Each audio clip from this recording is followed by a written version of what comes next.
চাওক এপছুৱে UPPL BPFৰ মিত্ৰতাৰ কথা ডাইৰেক্টলি আমাক কোৱা নাই কোনো কাৰণত যাতে তেনেকা আৰু দ্বিতীয় কথা তেখেতৰ পৰা যাতে নোলায় ইয়াৰ কাৰণে আমি তেখেতক আহ্বান জনাইছোঁ প্ৰথমতে এই কথাটো মই স্পষ্টকৈ ক'ব বিচাৰিছোঁ যে নিখিল বড়ো ছাত্ৰ সন্থা বড়ো সাহিত্য সভা আন 16টাকে বড়ো জাতীয় দল সংগঠন আৰু লগতে সমান্তৰালভাৱে 30টাকে বিটিআৰত থকা বসবাস কৰা বিভিন্ন জাতি জনগোষ্ঠীৰ জাতীয় আৰু ছাত্ৰ সংগঠন 16টা বড়ো জাতীয় সংগঠন আৰু 30টা জনগোষ্ঠীয় জাতীয় আৰু ছাত্ৰ সংগঠন একেলগে আমি বিটিআৰ কেন্দ্ৰিক আঞ্চলিক ৰাজনৈতিক যি দল আছে যে আঞ্চলিক শক্তি আছে UPPL BPF তেওঁলোকৰ বুজাবুজি তেওঁলোকৰ মিত্ৰতা তেওঁলোকৰ ঐক্যতা আমি বিচাৰিছোঁ আজিও বিচাৰিছোঁ ভৱিষ্যতো বিচাৰিম আৰু এই সময়টো আমি আজি 12 আগষ্টলৈকে আমি এটা দিন নিৰ্ধাৰণ কৰিছিলোঁ সেই সন্ধিখনত নিখিল বড়ো ছাত্ৰ সন্থা আৰু 16টা জাতীয় দল সংগঠনে আগন্তুক 2 দিনত স্পষ্টকৈ আমাৰ অপেক্ষা অব্যাহত আছে আৰু এই অপেক্ষাৰ ওপৰত নিৰ্ভৰ কৰি পেলাই আমি সংবাদমেল আয়োজন কৰি সকলোকে অৱগত কৰিম তেনে এটা পৰিৱেশতে আন এটা প্ৰসংগ এতিয়া ওলাইছে যে 2020 চনৰ 23 ডিচেম্বৰ 23/12/2020 নিখিল বড়ো ছাত্ৰ সন্থাক লৈ সভাপতি সাধাৰণ সম্পাদক নিখিল বড়ো ছাত্ৰ সন্থা হাগ্ৰামা মহিলাৰী ডাঙৰীয়া BPFৰ সভাপতি আৰু প্ৰবীণ বড়ো ডাঙৰীয়া তেওঁ কাৰ্যকৰী সাধাৰণ সম্পাদক সেই সময়ত নিখিল বড়ো ছাত্ৰ সন্থালৈ এটা পত্ৰ প্ৰেৰণ কৰা বুলি তেওঁলোকে সভাই সমিতিয়ে বা সংবাদ মাধ্যম যোগে তেওঁলোকে প্ৰকাশ কৰিছে আৰু এই কথাটো নিখিল বড়ো ছাত্ৰ সন্থাৰ তৰফৰ পৰা আমি স্পষ্ট কৰিব বিচাৰিছোঁ যে সকলোৱে জানে যে 7 আৰু 10 ডিচেম্বৰ 2020 কোভিডৰ কাৰণে পিছুৱাই পেলাই নিৰ্বাচন অনুষ্ঠিত কৰা হৈছিল 2 লানি 2টা ফেজত 7 আৰু 10 12 ডিচেম্বৰত কাউন্টিং বা তাৰ ৰিজাল্ট আহিছিলে আৰু 15 তাৰিখ ডিচেম্বৰত এইটো চৰকাৰে জানিব ৰাজনৈতিক দলবিলাকে জানিব তাত ভোট টেকিং বা ইয়াত মানে ভোট চেৰিমনি হৈছিল ইয়াৰ পিছতে BPF ৰাজনৈতিক দলে তেওঁলোকে ফ্লোৰ টেষ্ট বিচাৰি পেলাই মহামান্য গুৱাহাটী উচ্চতম ন্যায়ালয়ক তেওঁলোকে দ্বাৰস্থ হৈছিল এই কথাও সকলোৱে জানে আৰু আহি 26 ডিচেম্বৰ 2020ত ফ্লোৰ টেষ্টত এটা দিন ধাৰ্য কৰা হৈছিল তেনে এটা সময়তে 23/12/2020 যেহেতু অলৰেডি 15 ডিচেম্বৰতে চৰকাৰৰ ভোট টেকিং ইয়াৰ কাৰ্যসূচী অলৰেডি অনুষ্ঠিত হৈছিল ফ্লোৰ টেষ্টৰ দিন 26 তাৰিখে ধাৰ্য কৰা হৈছিল তাৰ মাজমজিয়াত নিখিল বড়ো ছাত্ৰ সন্থালৈ এটা পত্ৰ প্ৰেৰণ কৰা বুলি আজিৰ এই সময়ত বিভিন্ন সংবাদ মাধ্যম বা সভা সমিতিয়ে BPFৰ প্ৰধান সন্মানীয় হাগ্ৰামা মহিলাৰী ডাঙৰীয়াই বিভিন্ন সভা সমিতিয়ে কৈ আছে নিখিল বড়ো ছাত্ৰ সন্থা আমি স্পষ্টকৈ ক'ব বিচাৰিছোঁ এই সময়ত মই নিখিল বড়ো ছাত্ৰ সন্থাৰ সভাপতি আছিলোঁ আৰু সাধাৰণ সম্পাদক হিচাপে নিখিল বড়ো ছাত্ৰ সন্থাৰ সেই সময়ত সাধাৰণ সম্পাদক লৰেন্স ইছলাৰী ডাঙৰীয়া আছিলে বৰ্তমান তেওঁ MLA বিধায়ক হয় আৰু আমি গোটেই আমাৰ সেই সময়ত যি তথ্য আমাৰ অফিচিয়েল যি প্ৰচিডিং আমাৰ যিখিনি ৰেকৰ্ড আৰু মই সৰুৰে আৰু লৰেন্স ইছলাৰী আমি সকলোৱে কথা পাতিলোঁ সেই সময়ত আমি কোনো তেনেকুৱা চিঠি পোৱা নাছিলোঁ এই কথাটো আমি স্পষ্ট ভাষাত আজি ব্যাখ্যা কৰিব বিচাৰিছোঁ আৰু ইয়াত এই চিঠি যি প্ৰেৰণ কৰিছে তাত কোনো ৰিচিপ্ট তেনেকুৱা কাগজো দিয়া নাছিল তো হ'ব পাৰে যে তেওঁলোকে দিবৰ কাৰণে প্ৰস্তুত কৰিছিল হ'ব পাৰে যে তেওঁলোকে কাকবা পঠাইছিল কিন্তু নিখিল বড়ো ছাত্ৰ সন্থাৰ বডোফা হাউচ যি মুখ্য কাৰ্যালয়ত যি এড্ৰেছ কৰি পেলাই চিঠি লিখিছে তাত তেনেকুৱা কোনো চিঠি আমাৰ প্ৰচিডিং আমাৰ ৰিচিভ ৰেকৰ্ডত এতিয়ালৈকে আমি পোৱা নাই আৰু ইয়াৰ কাৰণে এই যে পত্ৰ ওলাইছে মানে এটা পত্ৰৰ বোমা দৰে হৈছে এতিয়া যে এই পত্ৰ বুলি কৈছে যে সেই সময়ত নিখিল বড়ো ছাত্ৰ সন্থাক আমি সহায় বিচাৰিছিলোঁ কিন্তু নিখিল বড়ো ছাত্ৰ সন্থাই আমাক সহায় নকৰিলে সেই কথাটো ক'ব বিচাৰিছে আচলতে চৰকাৰ বনোৱা চৰকাৰ একেলগে মিলোৱা এইটো ৰাজনৈতিক দলবিলাকৰ কথা আৰু পোষ্ট পল এলায়েন্স কাৰ লগত হ'ব কেনেকৈ হ'ব UPPL BJP GSP এই সময়ত হৈছিল হয় এই কথা আমি মানি লৈছোঁ যে সেই সময়ত বিভিন্ন আমাৰ ৱেলউইজাৰ শুভাকাংক্ষীবিলাকে যিবিলাক BPFৰ দলত আছে বা UPPLত আছে তেওঁলোকে এটা মনত এটা আশা মনত এটা আলোচনা তেওঁলোকে প্ৰকাশ কৰিছিল যে আমাৰ দুই আঞ্চলিক ৰাজনৈতিক দল একেলগে যদি হয় আমি নিজাকে চৰকাৰ বনাব পৰা যায় নেকি সেই কথা প্ৰসংগক্ৰমে সেই সময়ত আলোচনাত ওলাইছিল নোলোৱা নহয় কিন্তু কথাটো হ'ল যে তেনেকুৱা চিঠি আমালৈ কোনো প্ৰেৰণ কৰা মানে আমি ৰিচিভ কৰা নাই আৰু ইয়াত কোনো ৰিচিভ কপিও নাই আৰু ইয়াৰ কাৰণে আমি স্পষ্ট কৰিছোঁ তেওঁলোকে যদি পঠাইছিল আমি পোৱা নাই তেওঁলোকে কাক দায়িত্ব দিছিল সেই কথাটো তেওঁলোকে স্পষ্ট কৰিব লাগে আৰু 15 ডিচেম্বৰত অলৰেডি চৰকাৰ ভোট টেকিং অলৰেডি হৈ গৈছিল 26 ডিচেম্বৰত মানে ফ্লোৰ টেষ্টৰ দিন ধাৰ্য কৰা হৈছিল তাৰ মাজমজিয়াত 23/12/2020 এই পত্ৰ প্ৰেৰণ কৰা বুলি এই চিঠিত লিখা আছে তো ইয়াৰ কাৰণে আমি স্পষ্টকৈ কৈছোঁ যে এই চিঠিত লিখা আছে যে আঞ্চলিক দুয়ো মানে ৰাজনৈতিক দল UPPL আৰু BPF একেলগে আমি চৰকাৰ বনাব পৰা যায় নেকি তাৰ ওপৰত বিবেচনা কৰিবৰ কাৰণে যেহেতু এফচু আন্দোলন BLT আন্দোলন NDB আন্দোলনত এই মুহূৰ্তত দুই আঞ্চলিক ৰাজনৈতিক দল জন্ম হৈছে তাৰ কাৰণে তাৰ আগমুহূৰ্তত এই যি আমাৰ আঞ্চলিক শক্তি একেলগে চৰকাৰ বনাব পৰা যায় নেকি তেনেকুৱা এটা প্ৰস্তাৱ তেওঁলোকে ইয়াত বিবেচনা কৰিবৰ কাৰণে দিছে সেইটো এটা ক'লো দ্বিতীয় কথাটো হ'ল যে নিৰ্বাচনৰ সভা সমিতি বিভিন্ন ৰাজনৈতিক দলবিলাকে এতিয়া নিৰ্বাচন প্ৰচাৰ অব্যাহত ৰাখিছে গণতান্ত্ৰিক দেশত নিৰ্বাচন আহিব যাব ইয়াত প্ৰচাৰ কাৰ্যসূচীও চলিব প্ৰচাৰত বিভিন্ন এজেণ্ডা বিভিন্ন পলিচি নীতিৰ ওপৰত দলবিলাকে ৰাইজৰ ওচৰত লৈ যাব আমাৰ একো ক'বলগীয়া নাই কিন্তু প্ৰচাৰৰ নামত কোনোবা জাতি জনগোষ্ঠীক আঘাত দিয়া প্ৰচাৰৰ নামত আমাৰ যি খাতামপুৰীয়া এটা সমন্বয় যি ভাতৃত্ববোধ আমাৰ যি এটা শান্তি পৰিৱেশ বিৰাজমান হৈ আছে সেইটো আঘাত দিব নালাগে সেইটো বিনষ্ট কৰিব নালাগে তো ইয়াৰ কাৰণে আমাৰ দৃষ্টিগোচৰ হৈছে যে যোৱা কেইদিনমান আগত অসম ৰাজ্যিক BJPৰ সভাপতি আৰু সাংসদ দৰং ওদালগুৰিৰ সাংসদ অসম ৰাজ্যিক BJPৰ সভাপতি দিলীপ শইকীয়া ডাঙৰীয়াই এটা মন্তব্য প্ৰদান কৰিছিল সেই মন্তব্যয়ে সমগ্ৰ BTRত এটা মানে এটা ষ্ট্ৰং এটা ৰিয়েকশ্যন সৃষ্টি কৰিছে কিয়নো তেওঁ নিজৰ বক্তব্য প্ৰদান কৰিছিল যে এটা ঠাইত 6 শিডিউল আৰু ট্ৰাইবেল বেলেন্স ব্লক একেলগে থাকিব নোৱাৰে তো এই কথাটো নিখিল বড়ো ছাত্ৰ সন্থাই আমি স্পষ্ট ভাষাৰে ক'ব বিচাৰিছোঁ ট্ৰাইবেল বেলেন্স ব্লক আৰু 6 শিডিউলক লৈ পেলাই নিখিল বড়ো ছাত্ৰ সন্থা কেতিয়াও আমি আপোচ নকৰোঁ কিয়নো BTRত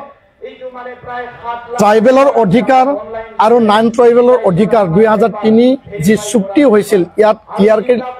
সন্নিৱিষ্ট কৰা হৈছে 30টা ট্ৰাইবেলৰ কাৰণে ৰিজাৰ্ভ 5টা আনৰিজাৰ্ভ আৰু 5টা হ'ল জেনেৰেলৰ কাৰণে এইটো ৰিজাৰ্ভ কৰা হৈছে আৰু 19টাকে ট্ৰাইবেল বেলেন্স ব্লকক সামৰি পেলাইহে এই অঞ্চলত ট্ৰাইবেল মানুহ থাকেই ট্ৰাইবেলৰ ভূমি সেই হিচাপে ইয়াত 6 শিডিউল ক্ৰিয়েশ্যন কৰা হৈছে এফচু BLT NDB 5000 শ্বহীদৰ বিনিময়ত এটা ৰক্তাক্ত পৰিৱেশৰ বিনিময়ত ইয়াত 6 শিডিউল এটা তৈয়াৰ কৰা হৈছে এটা ব্যৱস্থা ক্ৰিয়েশ্যন কৰা হৈছে আৰু ইয়াৰ কাৰণে ট্ৰাইবেল বেলেন্স ব্লকত প্ৰটেক্টেড ক্লাছ বিভিন্ন মানে জনগোষ্ঠী সুৰক্ষিত শ্ৰেণীক ৰখা হৈছে তেওঁলোকে মাটি কিনা বেচা সব কৰিব পাৰে আৰু BTR সমগ্ৰ মাটি 5টা জিলাত ট্ৰাইবেল বেলেন্স ব্লক নহয় ট্ৰাইবেল বেলেন্স ব্লক নিজৰ জায়গাত আছে নন বেলেন্স ব্লক নিজৰ জায়গাত আছে তো মাটিৰ অধিকাৰ পাব কাৰণে এতিয়া সকলোৱে মাটিৰ পট্টা মাটি অধিকাৰৰ কথা উল্লেখ কৰে BPFও কৈছে UPPLও কৈছে BJPও কৈছে আমাৰ কথাটো হ'ল স্পষ্ট যে চৰকাৰে নিজৰ নীতি আৰু নিজৰ যি এটা সিস্টেমৰ আধাৰত মাটিৰ অধিকাৰ দিয়াটো যুক্তি সহকাৰে তেওঁলোকে দিব লাগে আৰু অসমত বসুন্ধৰা 1 2 3 হৈছে BTRত বৈষ্ণৱমতী 1 2 হৈছে প্ৰমোদ বড়ো ডাঙৰীয়াই কৈছে যে আমি বহুত মাটি দিলোঁ, হাগ্ৰামা মহিলাৰী ডাঙৰীয়াই কৈছে যে মই আৰু চৰকাৰত আহিলে মাটি দিম, বিজেপিও কৈছে আমি মাটিৰ অধিকাৰ দিম। আমাৰ ক'ব লগা নাই, নিয়মৰ আধাৰত, ব্যৱস্থাৰ আধাৰত, আইনৰ আধাৰত মাটি অধিকাৰ দিয়ক আৰু মাটিৰ অধিকাৰ পোৱাটো আমি বিচাৰোঁ। আমি বিৰোধিতা কৰা নাই, কিন্তু বেলেঞ্চ ব্লকৰ আইন, নান বেলেঞ্চ ব্লক এইটো মানে সুকীয়াকৈ হ'ব, তাত মাটি অধিকাৰ পাওক। তো এই কথাটো লৈ পেলাই যাহাতে যি এটা দীৰ্ঘ আন্দোলনৰ পিছত যি অধিকাৰ এটা পালোঁ, সেই অধিকাৰটো আৰু এই যে আমাৰ যি ছিষ্টেম, যি আইনৰ আধাৰত সেই অধিকাৰটো দিয়া হৈছে, কোনো কাৰণত যাতে ইয়াত আঘাত দিয়া নহয়, সেই কথাটো নজৰ ৰাখি পেলাই মই দিলীপ শইকীয়া ডাঙৰীয়াক অনুৰোধ জনাইছোঁ, যাতে কোনো কাৰণত আহ্বান জনাইছোঁ, কোনো কাৰণত যাতে তেনেকুৱা আৰু দ্বিতীয় কথা তেখেতৰ পৰা যাতে নোলায়, ইয়াৰ কাৰণে আমি তেখেতক আহ্বান জনাইছোঁ। ৩ নম্বৰ কথাটো হ'ল যে first class citizen, second class citizen, এই কথাটো এতিয়া বাৰুকৈয়ে বিটিআৰৰ নিৰ্বাচনত মানে প্ৰাসংগিক হৈ পৰিছে। আমি কেতিয়াও নাভাবোঁ যে কোনোবাই ফাৰ্ষ্ট ক্লাছ চিটিজেন, কোনোবাই ছেকেণ্ড ক্লাছ চিটিজেন। আমি এই কথাই কৈছোঁ। কেতিয়াবা আমিও ভাবিছিলোঁ যে আমি বঞ্চিত, আমি লাঞ্ছিত, আমি শোষিত, আমাক বঞ্চনা কৰা হৈছে।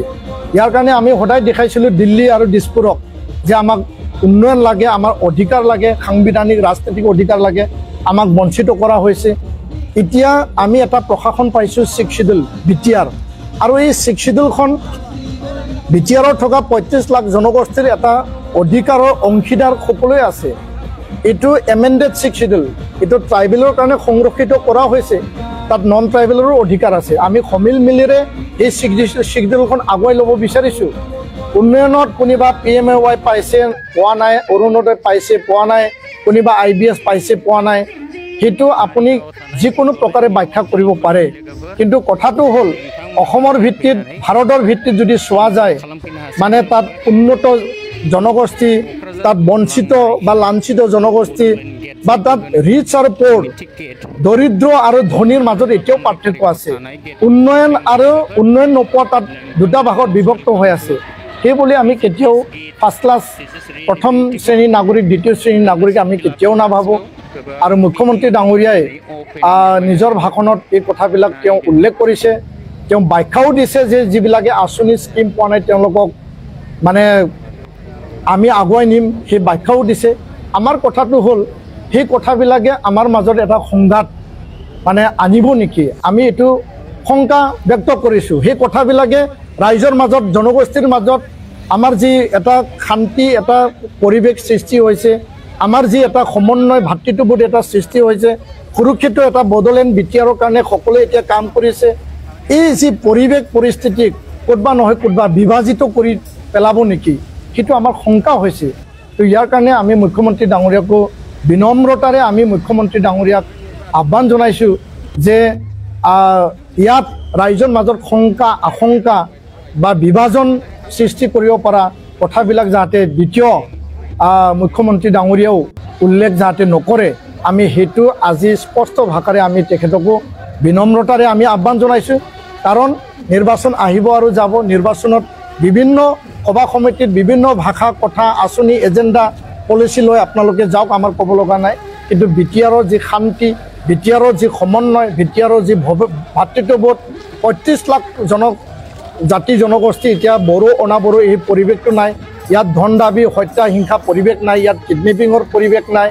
ইয়াতে যি অগ্নিয়াগিৰি এটা জন্ম হৈছিল, যি এটা লাভা ওলাইছিল, সেই যি পৰিৱেশ, এটা জনজননী, এটা অস্ত্ৰৰ যি এটা পৰিৱেশ, এটা সংঘাতমূৰ্ণ এটা পৰিৱেশ, এতিয়া ইয়াতে অস্ত্ৰমুক্ত হ'ল, হিংসামুক্ত হ'ল, শান্তি এটা পৰিৱেশ ঘূৰি আহিল। তো ইয়াৰ কাৰণে নিৰ্বাচন এটা সংযম আৰু পৰিস্থিতিৰ মাজত যাতে যাওক, তাকে আমি কামনা কৰিছোঁ আৰু এইখিনিকে আমি স্পষ্টকৈ ক'লোঁ। ধন্যবাদ। চাওক, এপছুৱে UPPL BPFৰ মিত্ৰতাৰ কথা ডাইৰেক্টলি আমাক কোৱা নাই, কিন্তু মিডিয়াবিলাকত দেখিবলৈ পাইছোঁ জাতীয় অভিৱৰ্তন পাতিব, দল সংগঠনৰ লগত কথা পাতিব আৰু কেইবালানি কথা পাতিছেও। গতিকে জাতীয় সংগঠনবোৰৰ এইটো অকল নিখিল বড়ো ছাত্ৰ সন্থা নহয়, বেলেগ বেলেগ জনগোষ্ঠীৰো জাতীয় সংগঠনবোৰৰ এটা চিন্তা থাকে যে জনগোষ্ঠীটো, জাতিটো এক হৈ থাকিব লাগে। চ' এই কথাটোকে সামাজিকভাৱেও, ৰাজনৈতিকভাৱেও, সাংস্কৃতিকভাৱেও চব দিশতে বিচাৰে, আৰু সেই কথাটোকে নিখিল বড়ো ছাত্ৰ সন্থাই ৰাখিছে। পৰৱৰ্তী সময়ত যেতিয়া তেখেতসকলে আলোচনা কৰিব তেতিয়া আমি বিবেচনা কৰিম যে কোন পথেৰে আগবাঢ়িম। ৰাজনৈতিকভাৱে আমি সকলো জাতি জনগোষ্ঠীক লৈ আগবাঢ়ি যাব বিচাৰিছোঁ, গতিকে জাতি জনগোষ্ঠীৰ কথাও থাকিব, বড়ো জনগোষ্ঠীৰ কথাও থাকিব, চব থাকিব, আমি একেলগে কাম কৰি যাম।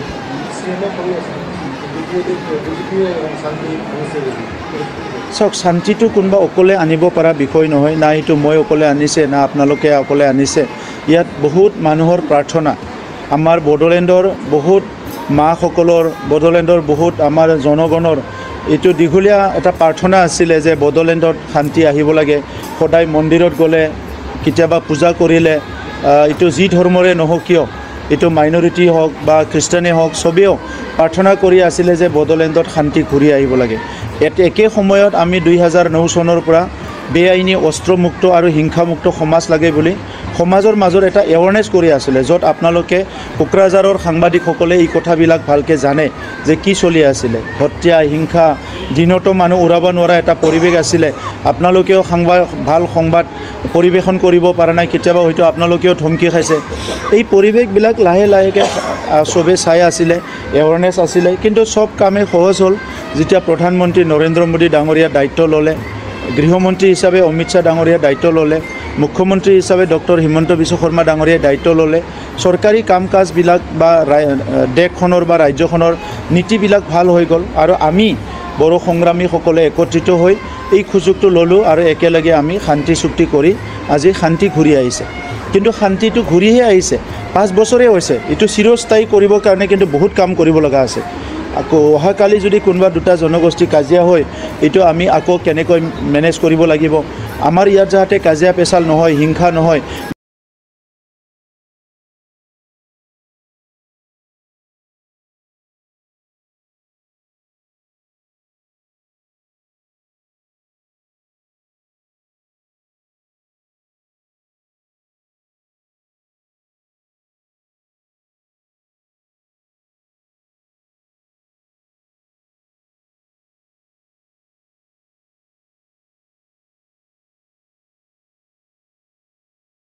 আমাৰ বড়োলেণ্ডত এটা হেপিনেছ মিছন লৈ পেলাই আমি কাম কৰি আছোঁ।